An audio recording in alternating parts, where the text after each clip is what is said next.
We're Good to be here. Yes, Thank you. Thanks for being here. We just had a nice dinner.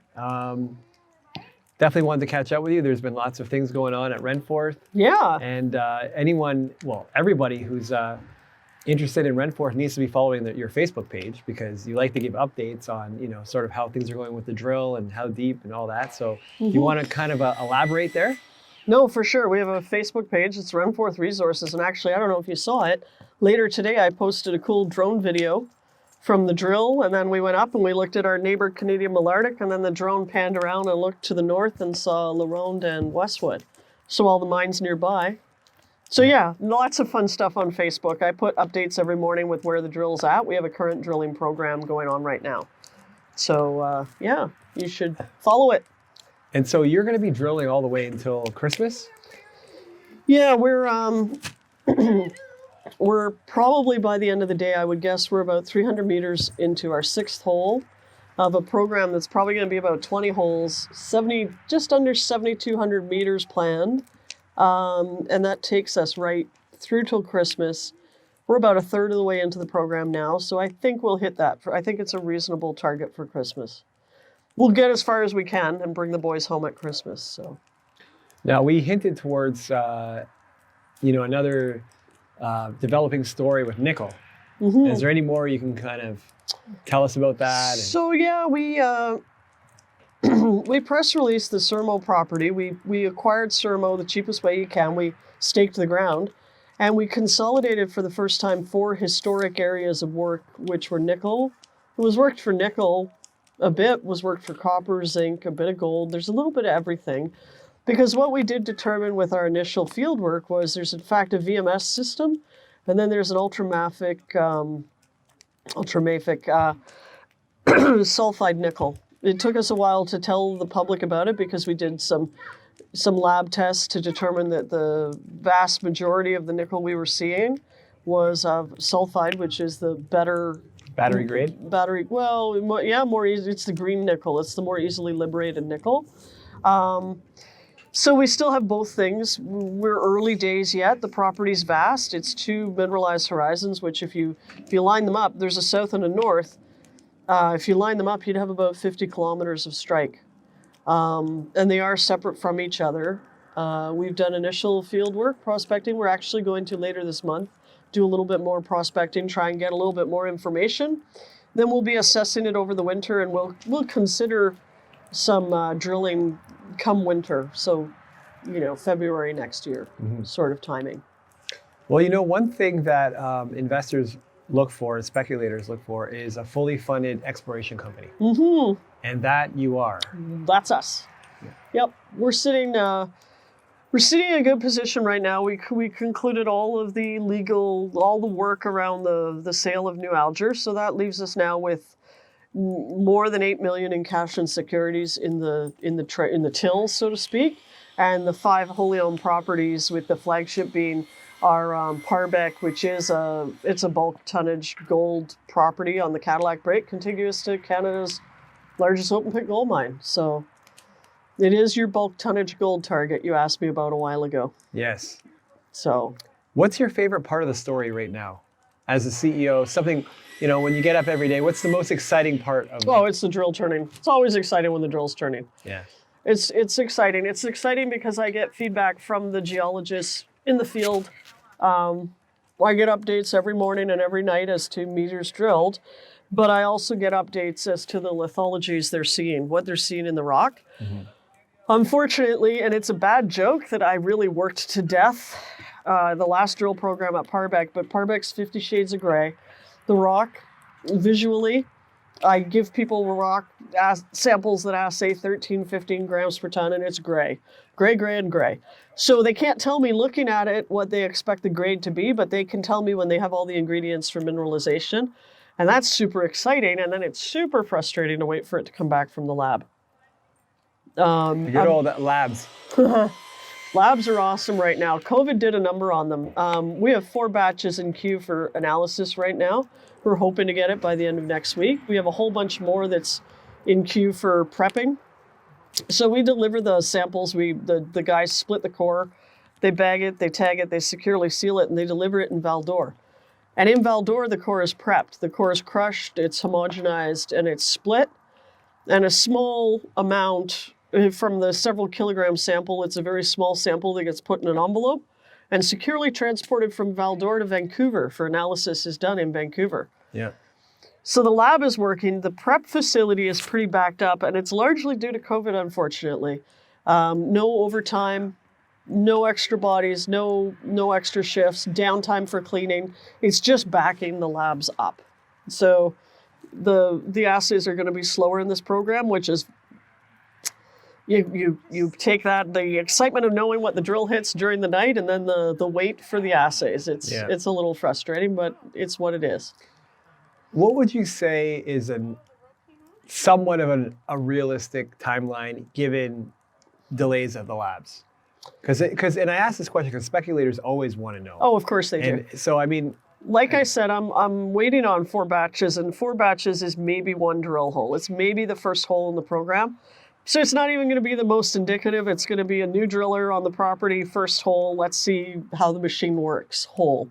And it's always an easy hole for the driller that we pick first. I will probably know, hopefully I'll know what those results are at the end of next week, maybe early the following week. So that's got us into the second last week of October. When could the public expect a press release? If it's something I have enough data to make a reasonable press release, second last to last week of October. Problem is I don't know what batches they have, and the batches can jump all over the hole. So I might only have a portion of a drill hole, and will it be a thing to disclose at that time? The guys sample rock. At Parvik, we pretty much sample the whole hole. So they sample rock, which may well have nothing in it, because they don't know for sure it has nothing in it. And we've been caught going back and resampling what we thought was barren rock, and it's graded for gold. So, will we have samples? We're probably looking at November, December for assay results for this program, and January. Mm-hmm. I will continue to press release just on the meterage drilled and the lithologies hit, but I fully expect every one of those press releases is going to say we hit all the lithologies we were aiming for. But that's all I can tell you is, we've seen enough of these rocks that we know the lithologies we're looking for. Mm-hmm. But we can't tell you the grade. Come the new year, we'll be back at drilling Parvik. There's no magic, like I said. We will drill from the north side of the tracks into the southeastern portion of the property, and into the island trench zone within the volcanics. Those will be the targets of that program. And the idea is to drill all through the first quarter, and then in the second quarter, restate the resource. Okay. I always ask you this. I'll ask it again. What future campaigns do you have for marketing and promotion outside of what we do here? Well, I have a few.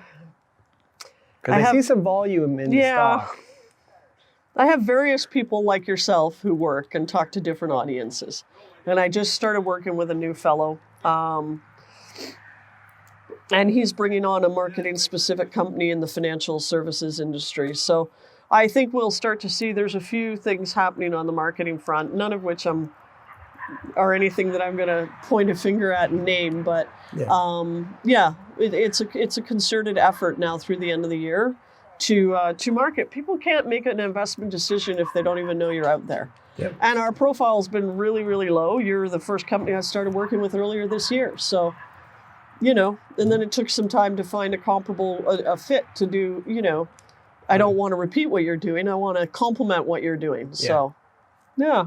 Yeah, no, you definitely can see more eyes coming onto the stock. That's for sure. Yeah, there's also, I just got the Northern Miner Global Symposium's coming up. There's a Mines and Money Connect, again, online, which is more institutional, but that's coming up. We're sponsoring a show in Germany that's immediately upon us, where I submit written material. But, so we'll be out there. You'll see us. Did you follow Tesla's Battery Day at all? Only briefly, but with interest, because Elon makes a few interesting points, and maybe not at Battery Day, maybe something else I was reading. But the reality is, I get the impression he's increasing efficiencies within his organization, and one of those efficiencies is the transport of nickel. It's heavy. It takes time to transport it. He also, so he's looking for North American sources of nickel, green nickel, as opposed to some of the horror stories you hear in other parts of the world. And of course, we're jurisdictionally as secure as you could possibly be because we're in Quebec. So, yeah, I keep an eye on Tesla. Not the only one in the EV space, and it's not the only use of nickel, but yeah, I'm watching. I think that's good for an update. Yeah, I mean, we covered the fact that we're funded, we're actively drilling, we're marketing. Results will come when I can get the results out. Yeah. A little bit of exploration at the nickel discovery, and still the whole team of geologists thinking about it as well to see what, we have a VMS there also. Yeah. So there's probably going to be more on that story. A lot of blue sky potential. A lot of blue sky, and Parbeck. We completed the longest hole. Renforth has drilled just under 8,400 meters in, I think, 37 drill holes at Parbeck, and we just completed a 600-meter hole, which was the longest hole we've ever drilled. Well, we're 300 meters now into a 900-meter long hole, so we're going deep. Lapa mine to the north of us was discovered under an old mine that produced to 200 meters depth. The Lamac Triangle Zone is deep and gets better the deeper it goes. East Amphi, immediately next door to us, is deep, and I hear that they've drilled a lot deeper. So we're in a camp where you've got to go deep, you've got to drill the long holes, and that's what we've started to do. So now we're really into the area where drill holes could get very interesting. Well, that's it for the update. I think our next one, it'll probably be deeper into fall. Yeah. And then we'll have to do like a winter one around the fire. Hey? Yeah, for sure. For sure. So again, make sure you follow Nicole's Facebook page. Yeah, Facebook's the main one. Yeah, I like how you use that one. It's pretty user-friendly and easy. Yeah.